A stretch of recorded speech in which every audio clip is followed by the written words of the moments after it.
এক অতিশয় বৃদ্ধ ব্যক্তি মক্কার অদূরে থাকতেন।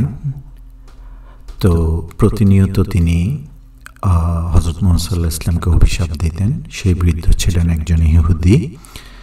তো তার এই দুর্ভাগ্যময় জীবনের জন্য তিনি সবকিছুর জন্যই তিনি হযরত মুহাম্মদ সাল্লাল্লাহু আলাইহি ওয়াসাল্লামকে দায়ী করতেন এবং ক্রমান্বয়ে তিনি সারাক্ষণই হযরত মুহাম্মদ সাল্লাল্লাহু আলাইহি ওয়াসাল্লামকে উদ্দেশ্য করে অভিশাপ দিতেন।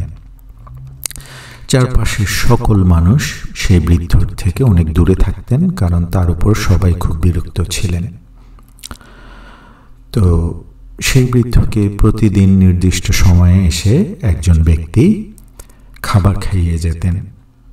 সেই বৃদ্ধ কখনোই সেই ব্যক্তিটির নাম জিজ্ঞেস করেননি, এবং যখন সেই বৃদ্ধটি সেই ব্যক্তির নিকট থেকে খাবার গ্রহণ করতেন এবং সেই ব্যক্তি তাকে চরম ধৈর্য এবং সহিষ্ণুতার সহকারে খাবার খাওয়াতেন, তখন সেই বৃদ্ধ ব্যক্তি মুহাম্মদ সাল্লাল্লাহু আলাইহি ওয়াসাল্লাম সম্পর্কে আজেবাজে কথা বলতেন এবং অভিশাপ দিতেন, কিন্তু সেই ব্যক্তি কোনো প্রত্যুত্তর করতেন না।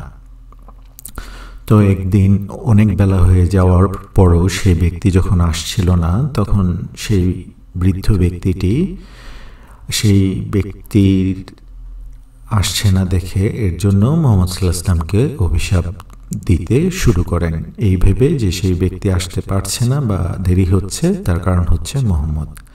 তাদের সমস্ত দুর্ভাগ্যের জন্যই মুহাম্মদ দায়ী।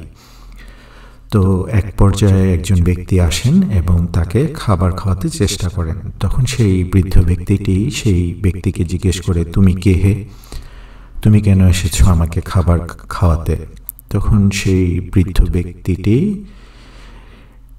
এই প্রশ্নের উত্তরে অপর ব্যক্তিটি বলে, আমি আবু বকর, আপনাকে যে খাবার খাওয়াতো আমি তার বন্ধু। তো তার অবর্তমানে আমি এসেছি আপনাকে খাবার খাওয়াতে। তখন সেই বৃদ্ধ ব্যক্তিটি খাবার খেতে শুরু করে এবং বারবার বিরক্ত হতে থাকে। তো আবু বকর তাকে যেভাবেই খাবার খাওয়াতে চেষ্টা করেন না কেন, তো ওই বৃদ্ধ ব্যক্তি বিরক্ত হন এবং বলে যে তুমি বড়ই অধৈর্য, তুমি আমাকে কিভাবে খাবার খাওয়াচ্ছ? তোমার পূর্বে যিনি আমাকে খাবার খাওয়াতেন তিনি কোথায়? তিনি আমাকে খাবারগুলো, রুটিগুলি আগে খুব নরম করে আমার মুখে দিতেন এবং আমার যেন গলায় আটকে না যায় আমাকে একটু পরপর পানি খাওয়াতেন এবং অনেক ধৈর্য সহকারে আমাকে খাবার খাওয়াতেন, আমার সব কথা শুনতেন এবং আমাকে খুব সুন্দর সুন্দর কথা বলতেন। কিন্তু তুমি তো বড় অধৈর্য হে, তুমি আমাকে খাবার গিলতেই দিচ্ছ না, একটু পরপর দিয়ে যাচ্ছ।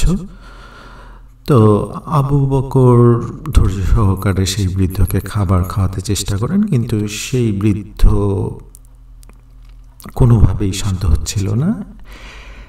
এক পর্যায়ে আবু বকর বিরক্ত হয়ে সেই বৃদ্ধকে বলেন যে আপনি কি জানেন আপনাকে কে প্রতিদিন এসে খাবার খাওয়াতো? সেই বৃদ্ধ তখন উত্তরে বলে যে না, আমি তো কখনো তাকে জিজ্ঞেস করিনি সে কে। তখন আবু বকর বলেন যে সেই ব্যক্তিটি হচ্ছে মুহাম্মদ, যাকে আপনি সারাক্ষণ অভিশাপ দিচ্ছেন। তখন সেই বৃদ্ধ ব্যক্তির চোখে পানি চলে আসে। তখন সেই বৃদ্ধ ব্যক্তিটি বলে যে সে আমাকে এতদিন থেকে খাবার খাওয়াচ্ছে এত ধৈর্য সহকারে, তার সামনে আমি তার এত বাজে কথা বলেছি এবং তাকে অভিশাপ দিয়েছি, সে কখনো শব্দ পর্যন্ত করেনি এবং ধৈর্যচ্যুত হয়নি। সবসময় সে আমার প্রতি সদয় ছিল এবং আমাকে সবসময় ধৈর্য সহকারে খাবার খাইয়েছে। তো আজ সে কোথায়, সেই মুহাম্মদ?